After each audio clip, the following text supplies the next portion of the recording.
How to fix Play Store downloading pending on Android. This tutorial walks through the fastest ways to clear that stuck download status.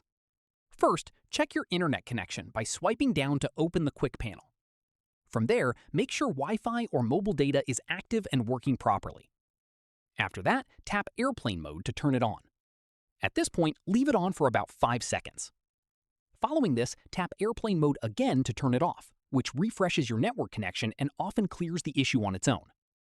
From here, open the Play Store and check if the download resumes. At this stage, if it's still stuck, open the Settings app instead. Following this, scroll down and tap Apps. From here, tap Manage Apps.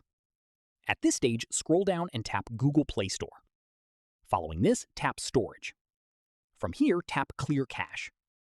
At this stage, go back and repeat the same steps for Google Play Services. Following this, do it once more for Google Services Framework, since clearing cache on all three removes temporary errors that commonly cause downloads to hang.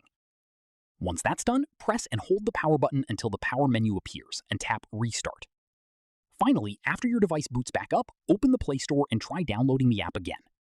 That's how you fix the Play Store downloading pending problem on Android. If this got things moving again for you, drop a like, subscribe for more Android tutorials, and hit the bell so you don't miss the next one.